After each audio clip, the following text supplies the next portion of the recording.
Hello, everyone, and welcome to the Good Men Project. We're today bringing allyship home. It's how to have difficult conversations with those you love. And this is a pertinent thing for all of us who are heading home for the holidays or for having people over for the holidays. It's also something we do all the time. It's happening all the time around us. And I just want to, before we get into the panel, establish that this is something that, uh, you know, everyone has to work through in their own way in their lives. But for most of us, this is the front line of inclusion. It's the place where we have the most personal consequences. It's the place where we have the most personal experience. Sometimes it's the place where we're practicing tools. This is often where inclusion at home, becomes a tool that you use in your environment at work and in the world. So when we think about inclusion, we often think about in the workplace. And today we're talking about inclusion from the perspective of our regular everyday lives.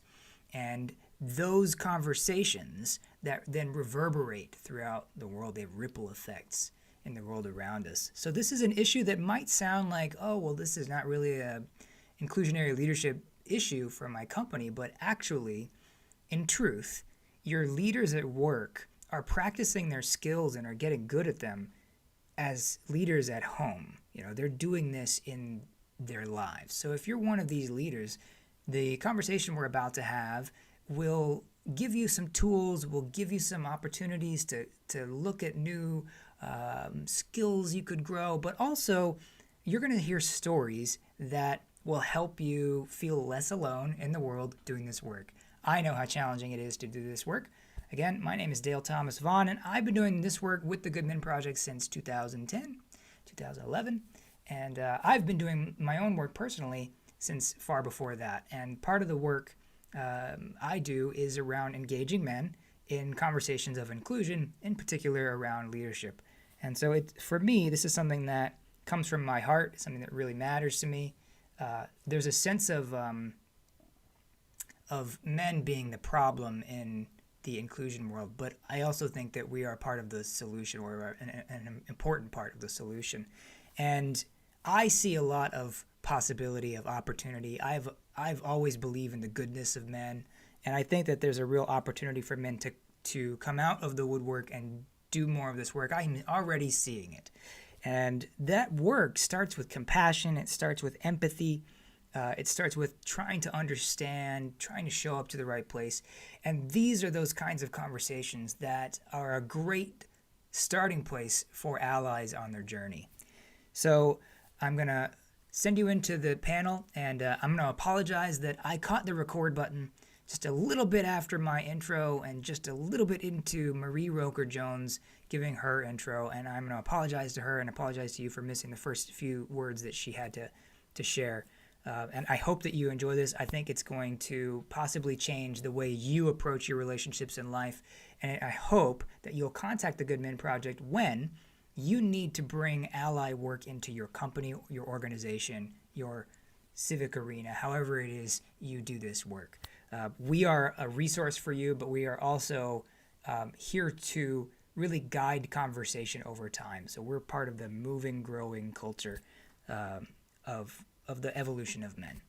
So thank you for tuning in. Off we go.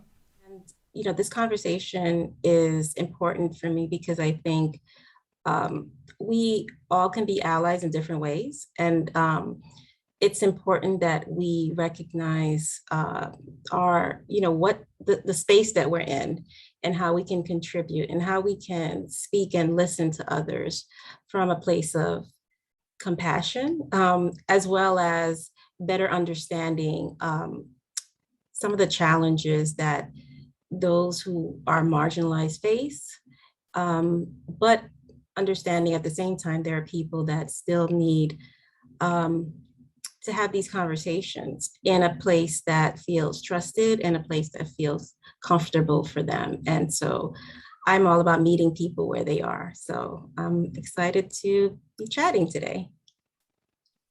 So glad you're here. We've had a long, winding road together, often intersecting. It's great to see your face. Anima, would you like to speak? Hi. So I'm here I'm in Nottingham in the United Kingdom, and I'm Malaysian British, and I shout out to the Malaysian Vernon who's just joined the call. And so yeah, my late father was Malay, and my mother is English. She's here in Nottingham, and that really sets the context for what I want to talk about today, because race has always been a very big issue for me, being biracial. But on top of that, just a little bit about what I do. So I'm a lawyer by background. I actually practiced and worked in-house for about 24 years before a couple of years ago, I decided I want to go on my own, become an entrepreneur, and really champion speaking up at work, because what I saw in my workplace were things would happen, whether it's things like sexual harassment or bullying or discrimination of sorts, but also other things like, fraud, safety issues. And I realized that it was very important for people to be able to speak up on it before it got really bad, right? Before you see it over social media and other things happening. So I started to speak up at work to encourage people to speak up. But what I realized, actually, there's no point speaking up if you don't have an organization that listens and responds. And as we've seen over the past year or so, race, especially with Black Lives Matter, has really come up in a big way. And here in the United Kingdom, we're having so many conversations around diversity, equity, and inclusion. So I'm getting roped into many of those conversations in terms of giving talks, and advising organizations in terms of how they make their workplaces less toxic, more inclusive, and safer. And when I say inclusive, I'm not talking about, oh, how many women do we have on the board? How many Black people or people? It's not numbers. I say it's actually getting everyone involved really in core business and decision-making roles. So it's not just how many people you have, but is your organization really living and breathing inclusion in terms of fitting around employees, and not employees having to fit into a particular culture, which, let's all admit it, it's pretty much been male and white and of a certain age group, right? But we're trying to say, no, let's reframe that, reframe the conversation, reframe the culture, reframe the workplace. So a little bit about what I do and where I'm coming from. Thank you so much. I've learned a ton from just my experience in travel as well. And I think one of the things we in America tend to think a lot about is inclusion as an American concept. So I'm so glad that you're here. I think it's something that we think about in sort of our own little tight bubble, but the larger our perspective becomes, I think the easier it is, I think, to see that you're not alone in the work. And that is often, I think, a really helpful thing for me. I know that all this work it takes courage. Quick story. So when I started this work around inclusion, for me, it was very personal. I was a friend of a person who had been assaulted, and I went through the process of kind of healing and trying to wrap my head around how do we solve this so this never happens to anyone else again. And in that process, I was very young. In that process, I began to see that I was one of the only men in the work, and that was very challenging for me in my understanding of what it meant to be a man. Because in my understanding of what it meant to be a man, you see a problem, you fix it. That's part of, I grew up with a father who was an engineer. So there's a problem, you solve a problem. So I looked at the problem of sexism, of sexual violence, and that brought me to this conundrum of where are the men? And that led to the deeper issue, which is that men have to do some work. We are going to need to do some work. And I love men. I come from a place of believing in the goodness of men and believing in the possibility of men. And the more I see men getting together to do this work, the more I believe it, actually.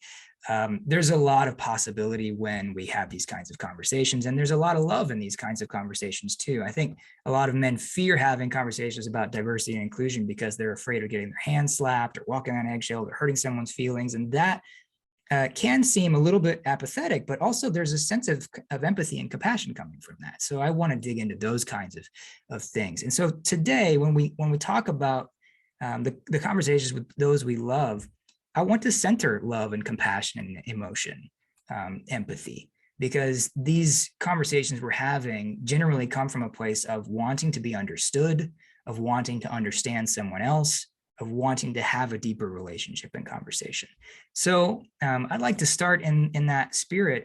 When we think about these conversations, are there conversations in your lives that you've had that felt like an opportunity for deepening a relationship by talking about inclusion, by talking about racism, sexism, anti-racism, anti-sexism, by talking about ability or disability, or the challenges of living in a world that's ableist? What about those things have actually deepened your relationship with others? Because I want to just kind of start in a place of love and compassion. Does that ring true for y'all? Does that resonate with you? Maybe it doesn't. It does. No, it does. I didn't want to jump ahead and respond, because I think I've had it. One of the conversations that really, I think, was important to me was having a conversation about the intersectionality, right? And not really thinking about our space of privilege, because it's very easy for me to be a Black woman and think about that and you know, and the intersectionality of gender and race. But I also have to think about, in what areas do I have a certain privilege? Like, if I'm speaking to someone who lives, you know, who has a physical or who's neurodiverse, I have to understand the privilege that I have of, you know, and how I'm using language to speak to them, right? And be able to understand the experience, and not just be dismissive or, as you said, being able, like, just really being more mindful of that. And one that sticks to mind is speaking to someone about Clubhouse and realizing that because, and I had to learn this, right? There's deafened, and there's those who are hearing impaired. So it's very specific. And realizing that I was going on about how great Clubhouse is, and I had to stop. And actually the person reminded me that they are deaf. And so for them, Clubhouse is not a privilege that they can enjoy. And it made me really think about how it's so easy for me to talk about something that I took for granted, right? It was easy for me to take something like that for granted, but it also reminded me that we have to be mindful when we're speaking to people, because we don't know the experiences and we don't know where someone's coming from. And we can't just look at the physical and assume that you can say anything to someone and it's okay. So even from a place of being a person of color and a woman, these things are still important to remind ourselves, because privilege comes in different forms. And we have to remember, like, where do I have privilege? And where am I speaking from a place of privilege? And not being mindful of someone else, and not being compassionate that not everyone has those, you know, not everyone is being able to relate to my experience. So I think it's great to pause sometimes, right? And think. And I'm someone who needs that a lot of times. And I'm thankful for those experiences. And that one experience reminded me that, yes, you can get excited about things and start talking about things, but you don't know everyone's story. So sometimes it's good to listen first, or be present first, I should say, and then delve into whatever you want to talk about. But it's important to be present and to really be in tune with that person. And it's hard. It's not easy. Yeah. I love that presence as a skill, essentially, or as a mindful opportunity, essentially. Every time you're with somebody, that being present first, being a listener first, being with first, like trying to understand the person in front of you, because that's the opportunity for connection, the opportunity for relationship. Anima, I also saw you come off of mute. Did you want to jump into that conversation? Well, my story is very different, in the sense that I was looking back. So when, we first broached this idea of conversations or difficult conversations with people you love, and I had this sort of, what came back to me was back to my childhood, actually. And every year, so I'm Muslim, and every year, back in Malaysia, the family would go back to my father's hometown, which was the southern part of Malaysia. And this is an extended Malay family with aunts and cousins, and my grandmother, and all these relatives. And me being, but I suppose being half English as well, I had a very different perspective on a lot of things. And then I would be in this different sort of setting.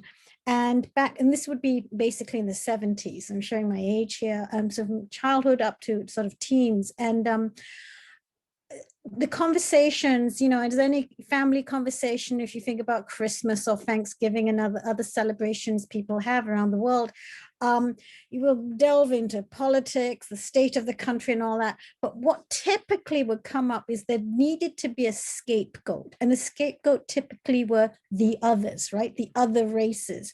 So, I'm half Malay. The other races in Malaysia were primarily the Chinese and the Indians, right? Who, a bit similar to what you find in the US, they migrated and they were brought by the British. The British were the colonialists, and they were brought into Malaya back then, basically in the 19th and early 20th century. So even then, this was first generation, second generation, but still my family or my extended family were regarding them as sort of newcomers who shouldn't be here. And what were they doing? They were the problem. They were this is why we weren't doing well, because of them, right? And you see this rhetoric everywhere, right, around the world. But as a child, and especially not being pure Malay myself, and having many Chinese and Indian friends, I felt deeply hurt. And of course, also as a child, I couldn't say anything because these were my elders. And in Asian families, you have to respect them.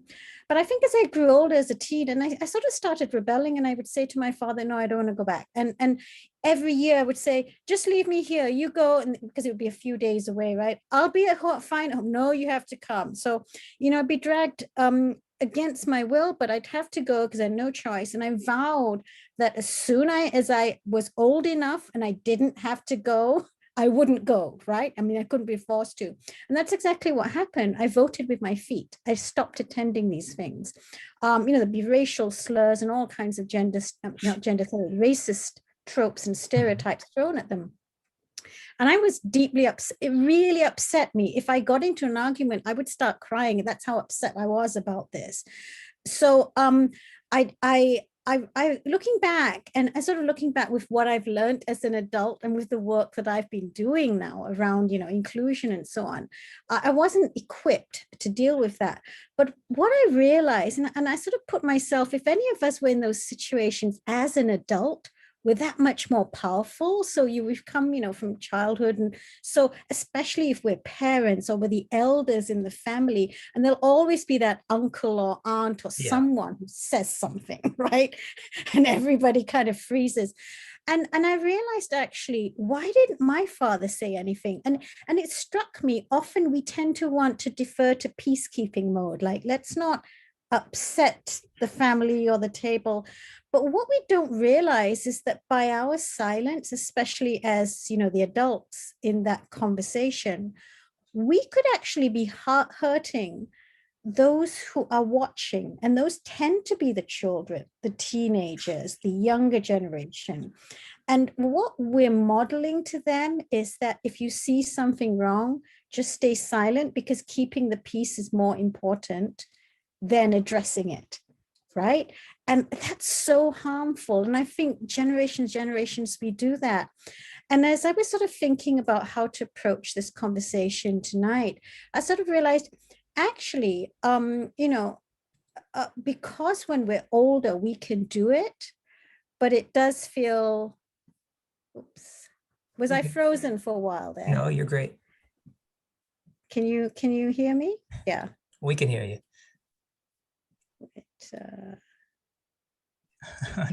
Can you hear me? You were on a roll too. Oh, we could hear you. Yes. Oh I've lost reception. Oh, Oh, that's a she can shame. hear you though. Hopefully she comes back. I want to give her a second. I wanted to respond to what she was talking about because I think it's so key to model what you want the next generation, how you want them to behave and to think, and how we influence that. And when she was sharing about her childhood, I thought about my son, and after the killing of George Floyd, it became, for him being at the time 9 years old or 8, you on or 9, and understanding that, and then talking to classmates who didn't, or friends, I should say, because it was over the summer, about the incident. And I remember one mom reaching out to me and saying that these conversations about race are too much for her daughter. And it was, her daughter's white. And I was really upset. Yeah. And I said, you don't understand how difficult it is for me to navigate this world. And then to help a 9-year-old Black boy navigate this world where he's, even if we didn't put on the news, he's still gonna, he has access to information and he still knows what's happening. And we're having these conversations. And I said, as difficult that it may be for your daughter to hear it, how much more difficult do you think it is for me and my son and my husband to have these conversations, and for my child to feel like, am I important? Yeah. Do I have value in this world? Right. And so I was so upset, and she was trying to help me to understand where she was coming from. It was really difficult for me. I have to say, it was one time where I found it hard for me to have compassion, because I felt like I'm constantly, our job as parents is to protect our children. If I have to now tell him he can't talk about that, then what am I doing? I'm basically telling him he doesn't have a voice. And so, I was adamant about that. And I make sure that I still am, whenever he wants to have these conversations, or someone, we don't realize the microaggressions to that when you're young that you're dealing with, and there's no escape, right? How do you deal with that? How do you process these things?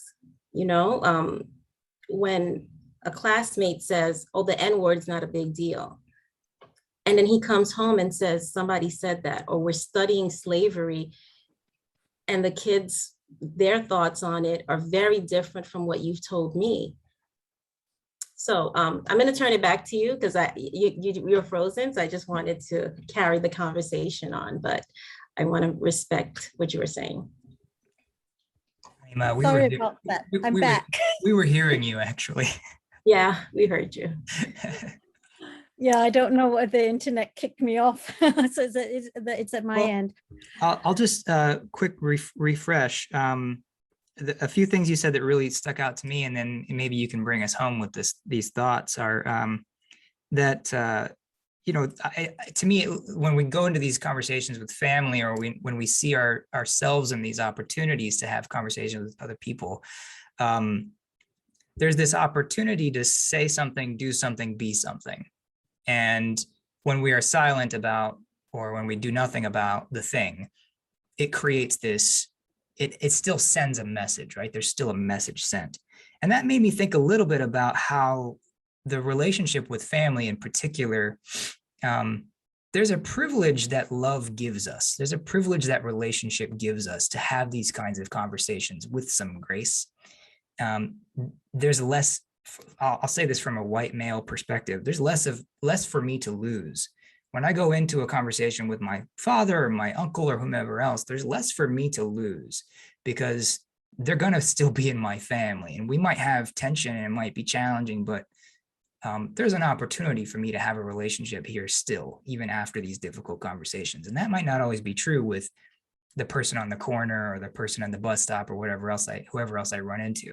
So I think love as a privilege is something we should be looking at too, and understanding there's an opportunity there. The second is that there's a responsibility if you are the person who's the most aware in the room, which I think you were recognizing, Anima. And I actually, as a young white kid growing up in the suburbs, had a lot of friends who didn't look like me. And when I heard racism at home, I also felt the same frustration and misunderstanding. Why are we having these kinds of thoughts in my house when my friends are brown and black too? It's like, who am I living with? Like it felt very alienating to be in my own house with racists, essentially.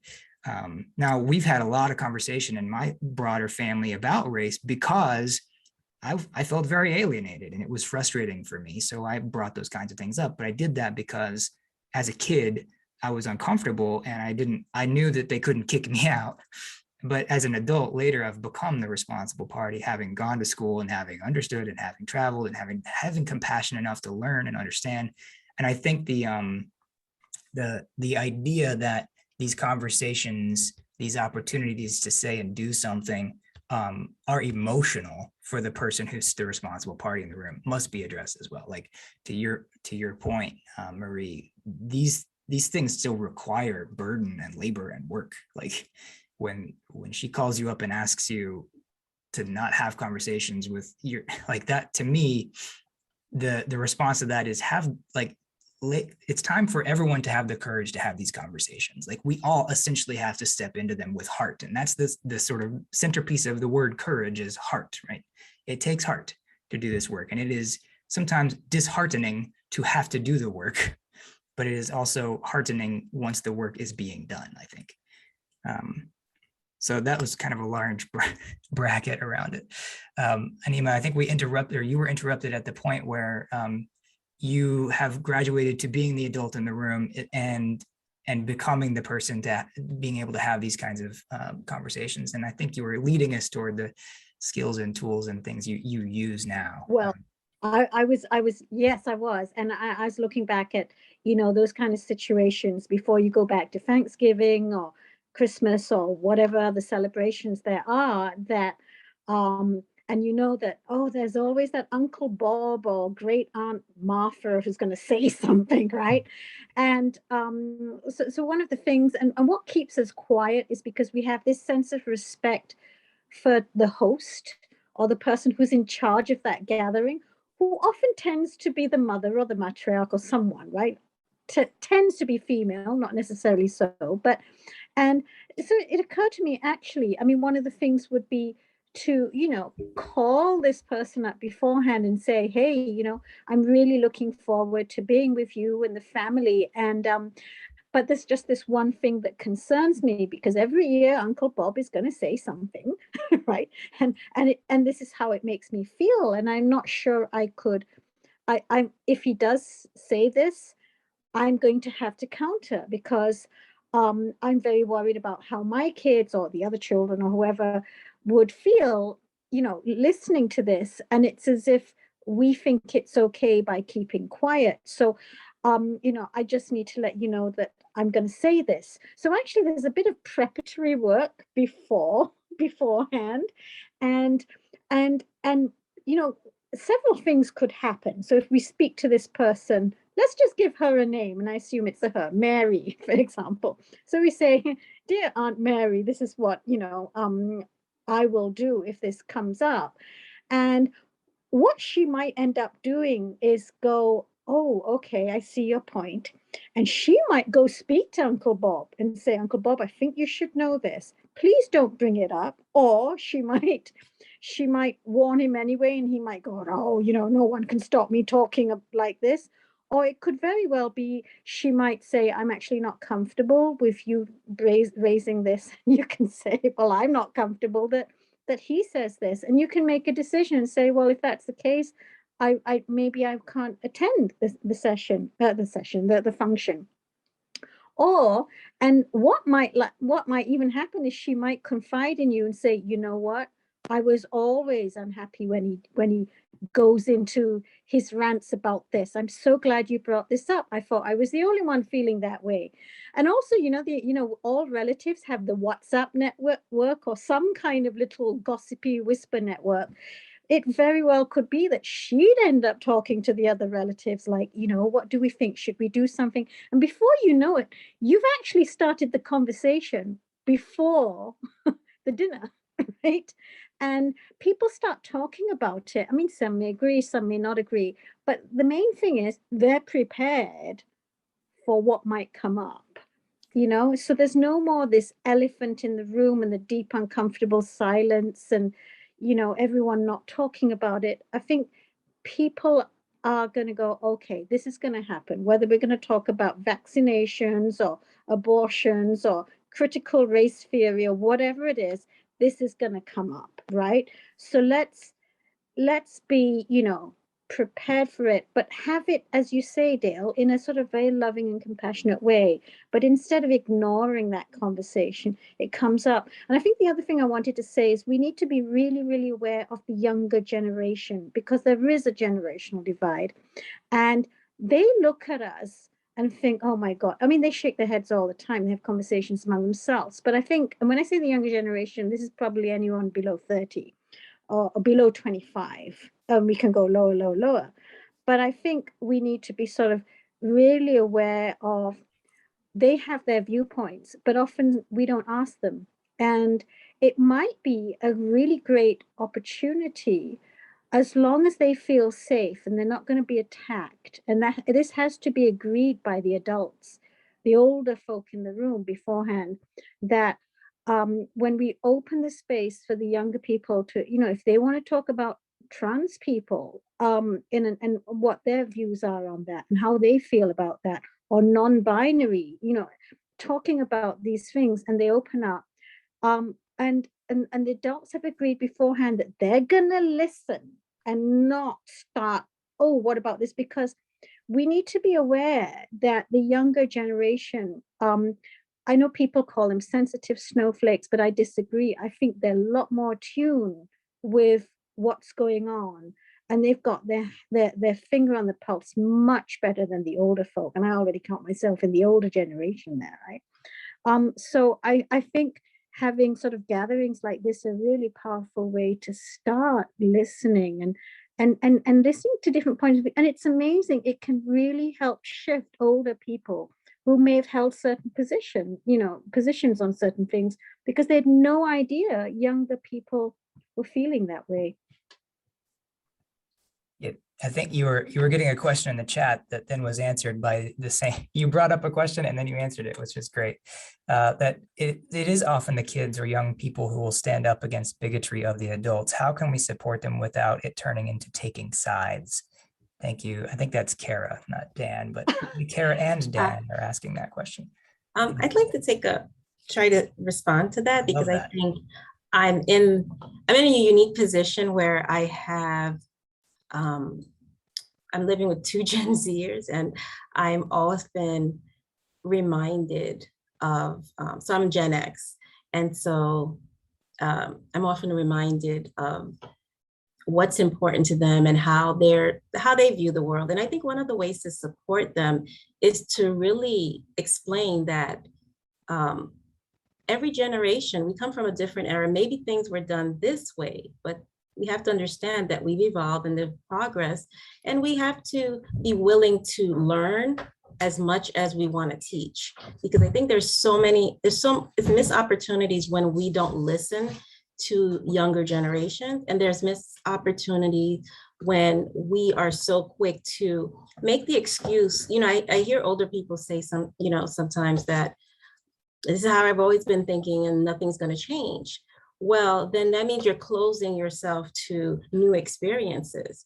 And we can agree to disagree, and you can, present it that way. You don't have to necessarily agree with what a younger person's saying, but allow them the opportunity to speak and allow them to share with you their perspective so that you can have a better understanding. Doesn't mean you have to agree with it, and doesn't mean you have to argue about it. But it is their perspective because they live in a different world. I mean, Yeah. things are different from my parents' generation than from mine. And so when they're when my mom's talking about something, I was like, I don't think that still matters.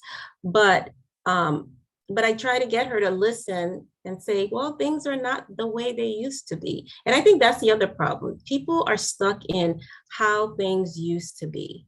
Like the good old days weren't really that good for a lot of people. Yeah. And so getting stuck in that is what makes these conversations stall. That's what makes us like get stuck in having these conversations from a place of love, because people want to stay in the past and people want to embrace what happened in the past and not give the respect due to, younger generations and people with different points of view. I think that's totally right. I think a lot about mentor. She's my godmother essentially, and she used to ask a couple simple questions. So I would say something at the dinner table or something, whatever, and she would say, "Where did you hear that?" Or "What do you think about that?" Or "Tell me more about that." And it was this way of getting kids, at any age to dive a little deeper past the thing that they've heard on the TikToks and the Facebooks and the whatever else is. And then I remember in 5th grade, I had a language arts teacher, and I don't even remember exactly how it was brought up, but politics was brought up, and somebody said, "Oh, that politician from whatever party is an idiot or something." And this teacher, I don't know what this person's politics were, but they looked at this person. I don't even know if it was me. In my memory, it's another kid, but it might have been me. And I'm just like, I'm seeing it from the outside. She asked, "Is that what your parents told you to think? Or do you really think that?" And I remember that from 5th grade, because every time I sit down and assert something as a belief of mine, I have to ask myself, what's the progeny of this? Where did this come from? Who gave me this thought? Or did I come to it? And if I was given it by somebody I deeply respect and admire, and they've thought through it and they're an expert in this space, then I feel like I have more confidence in it. But if I haven't even thought about it, if it's just wound its way into my consciousness, and now I'm living my life by it, well, how am I gonna? So these questions that we can ask of the next generation, where did that come from, are also illuminating to us, I think. I'm a millennial. I'm the elder millennial part of the generation. And I'm starting to see opportunities where I have to grow still. And these are great things for me. These are opportunities for me to move forward in my thinking. And they've engendered deeper relationships with the people who've taught me things. So I love that. Yeah, I love that, because it's coming from a place of being inquisitive, right? Yeah. I want to know. I think for me, I want to keep up with what's happening in the world, right? And no one better than young people, I can't believe I'm saying young people, but the next generation has a way of looking at the world so differently. And it's fascinating to me, it's so, it's interesting. And if we could just come from that place of being inquisitive, like you said, like, where did you learn that? Or how did you come to think this way? And why is this important to you? I think that's one of the questions I'll ask my son. It's like, why is this important to you? And when they break it down, I mean, I have a son, and my son has a friend, and his pronouns are they. And every time I'll say he says they. I'm like, oh my goodness, I catch myself, because I said, you're right. I apologize for not referring to him as, they as they. I just did it again. But I also remind him, my son, that I'm learning this. This is new to me. So yes, your friend has this pronoun, but it's new. Pronouns are something that weren't around when I was younger. And I'm doing my best to stay up and be conscious of this and be mindful of when I'm addressing. But I think it's interesting. They call you out on your stuff.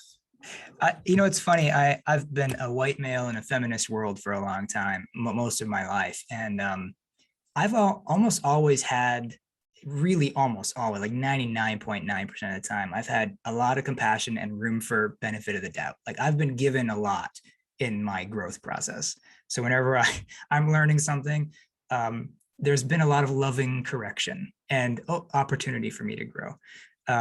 So I want to address that, because I think if you're, especially if you're a white guy coming into this world, it can be like, I don't know where the landmines are sometimes, and I don't want to hurt people. I'm coming from compassion, but I almost don't want to try to do new things because I might hurt somebody's feelings, and I don't want to do that. Like, there's a sense of compassion there. I want to reward by saying, you're going to get the benefit of the doubt for the most part to come into that knowledge with grace.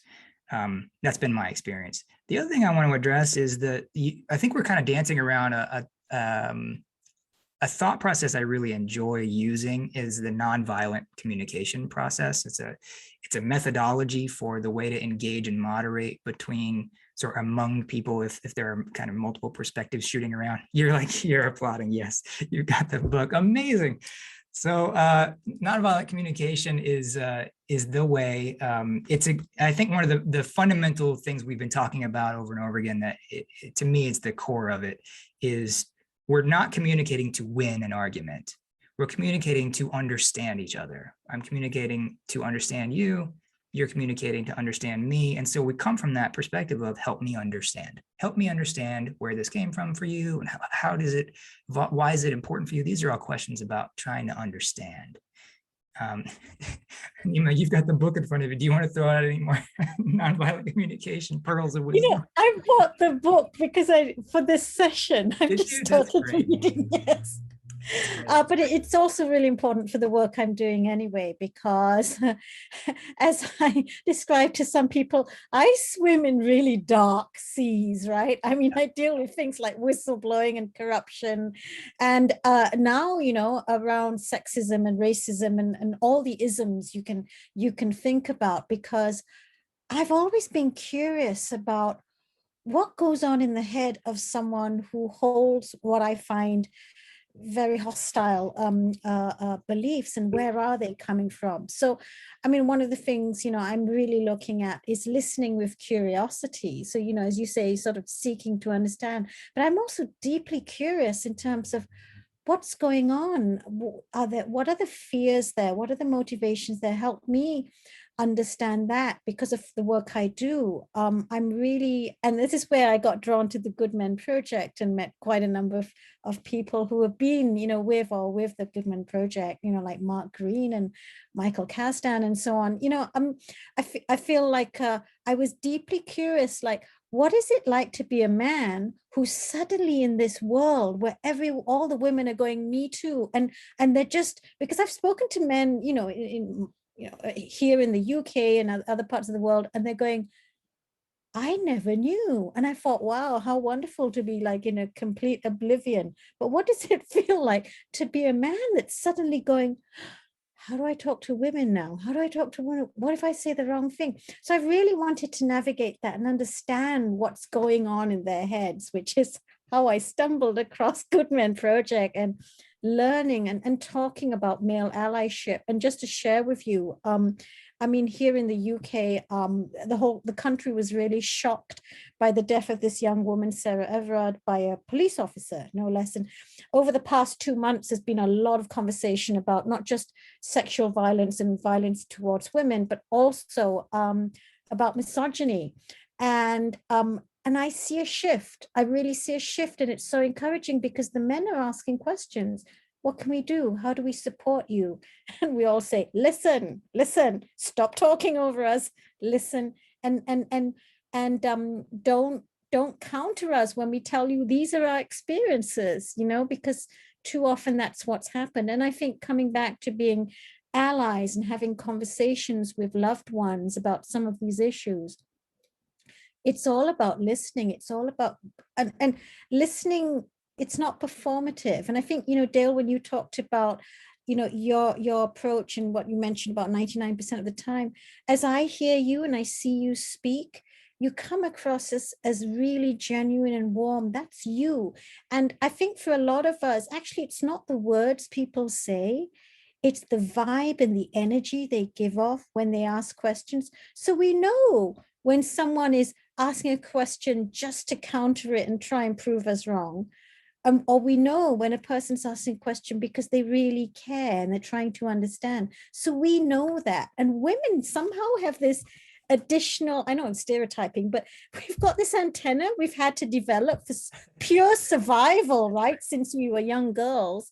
And this deep antenna means we know whether a man is asking because he deeply cares or because he just wants to prove a not all men point or whatever it is, you know. So we sense it, and I'd love men to be able to do that too. Yeah, I think that's a great point. I think sometimes we ask a question and that question may not solve the issue right in front of us in the moment, but that question that you ask, where did this come from and why do you think it? Why is this important to you? That question has a half-life that lasts a long time. And a lot of the things that we ask our loved ones at the dinner table at Thanksgiving or Christmas might stick with them for a year, years, the rest of their lives. So it might, and really, there's a ripple effect from these conversations we're having around the dinner tables. I want to get to a question we have in the chat here. Speaking of questions, consent in familial relationships is a really tricky subject, forcing kids to be affectionate with distant relatives, for example. How do you broach this with the older generation? Yeah, and I think that's a cultural thing too. I mean, I know some cultures it's seen as disrespectful to not hug and kiss. And honestly, there's the problem I have with that, and I grew up in that culture, is this idea that, especially as a girl, that I have to be this good girl and oblige, and even if I wasn't comfortable. And I think the backlash of it is why isn't this child comfortable around their great aunt or whatever? Like, what's the problem? And helping people to understand that the child's comfort level and boundaries, and saying, this child is not, he or she or they are not comfortable with hugging. But as you get to know them, you can start to have these conversations and understand why. So it's really putting it back on the adult. It shouldn't be a child's responsibility to explain why they don't feel like hugging. I feel like, for me as a parent, if my 10-year-old doesn't want to hug someone and they feel a certain way about it, that's for them to process, not him. And he shouldn't have to feel bad or be called, like this child who's, disrespectful. No, it doesn't mean disrespect. It means the child is not comfortable, and we have to respect that. I think the real problem is about respect, right? Different generations view respect through their lens, right? And so it becomes this: if you're not doing X, Y, and Z, you're not respectful. But they don't see it on the other end, is that if you're not listening and paying attention to what someone is comfortable with and the boundaries, then you're not being respectful. And we really need to have a deeper conversation about that. And honestly, if someone is upset, we just have to let them process it. But if you say it in a way that's loving, like, oh, he or she just is not comfortable hugging, and I, as their parent or caregiver or loved one, am respecting that, and I want you to do the same. But have a conversation with them, and if they're comfortable having a conversation right now, you can get to know a lot more about them, and they can get to know about you. And we have to put it that way. But this forcing thing of hugging and kissing, it's just, I think it's old-fashioned, honestly, but I do understand culturally that it's not seen that way. And I want to respect that too, that different cultures have a way of expressing love, and they think that this is how you show you love or you're happy to see someone. So that's what I can say about that part. Because I did some work around child sexual abuse as well. And I mean, I remember there was this we had this workshop, or it's a talk given by this lady who was leading it, and I was supporting her. And it was in this part of Kuala Lumpur where it was with a group of people much older, right? Because essentially we were about training adults in terms of recognizing the signs of child sexual abuse. And so one of the conversations the speaker, one of the questions the speaker asked was like, okay, so if a child, whether it's your child or one of your relatives says that, he or she doesn't want to hug or shake hands or whatever it is with one of the older uncles, what would you do? Would you respect that, or she didn't use the word respect because she left it open? Would you say that's okay, or would you insist had to, is it okay, not okay? So a lot of them thought it was plain rude. It was plain rude for a child not to want to hug or shake hands with an elder. And this was part of the education we were trying to do, talking about boundaries and consent. And I think over, the past few years, in many parts of the world, we're having a lot of conversations around consent for children and personal boundaries and this, good touch, bad touch, those kind of things. And so children are beginning to understand that. And I think it's really important for the parents to enforce it, if anybody else, because frankly, me as a fiery activist, sometimes I don't care what the elders have to say. I just really care about the kids, right? My child, don't you dare.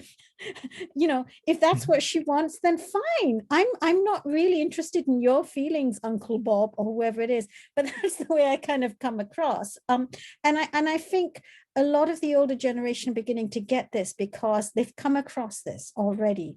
So as more, I think for us, especially if we're parents or we're at a level where we might have nieces, nephews who look like they're hesitant, for me, I'm like this fierce lioness that will just jump in and like, no, she doesn't want to shake hands. So it's okay, that's fine. She's not comfortable with it. And so to me, I don't know, I'm it's a great question, but I would have difficulty having that conversation because as far as I'm concerned, you're an adult, you're mature, process it, deal with it. The child doesn't have the same kind of maturity and thinking that you, a 70-year-old, should have. So I'm really not interested in protecting the feelings of a 70-year-old, but I'm very interested in safeguarding a 6-year-old child, So I think we need to sometimes reframe what's truly important here. But that's me, the fierce lion, jumping in. I think I agree. In general, there's a sense of protecting the fragility of someone's feelings in their culture versus protecting the child in that instance. And you're making a choice there. I think my choice aligns with yours, which is asking them, the adult, to do their own work, but done in a way like, well, you haven't earned that relationship. I'm sorry.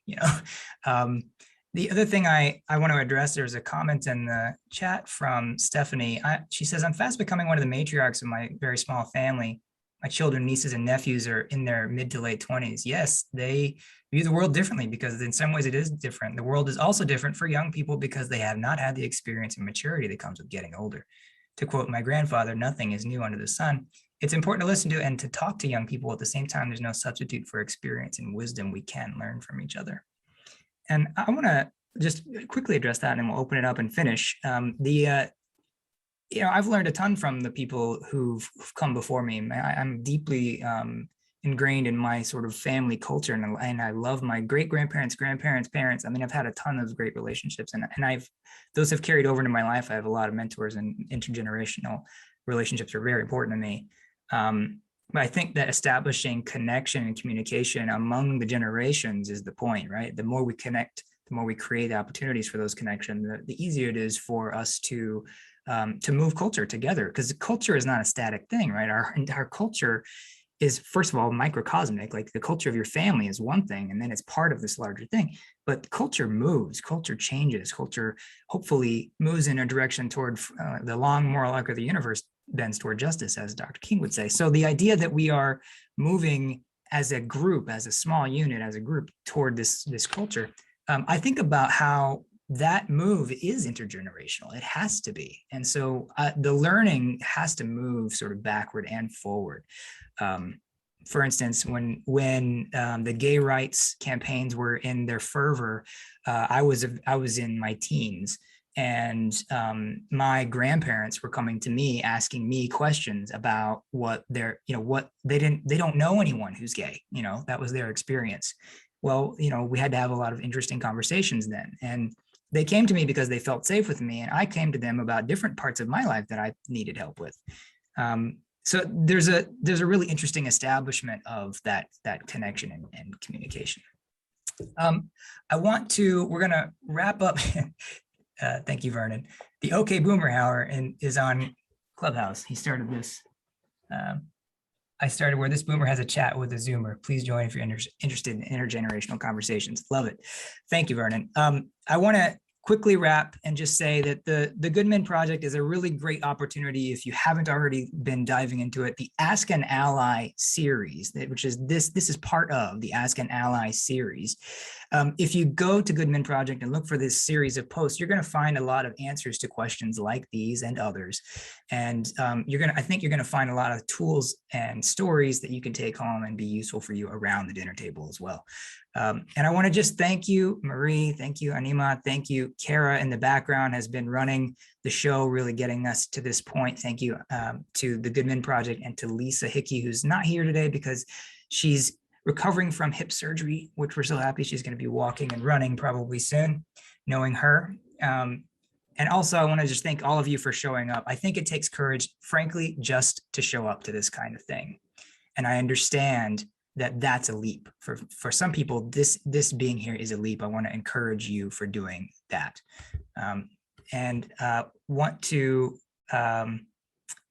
We're having a lot of questions coming in here. This is great, and answers too. This is good. Okay, I want to send all of y'all to the goodmenproject.com if you need any more responses. Thank you, Marie. Thank you, Anima. Anything last minute you'd like to say to people? Send them to a part of your world. Marie, would you like to start? You got a minute left.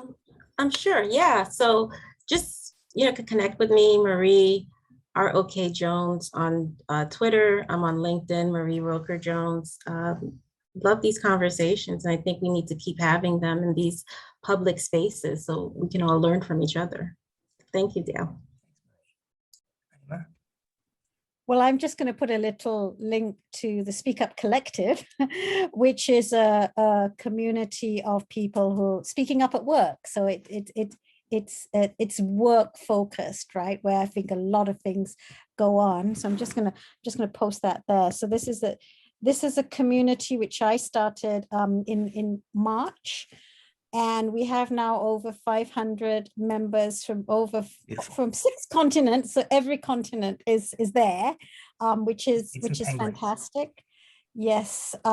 So just head on over there, check it out, join. There are various spaces having different conversations on workplace type issues.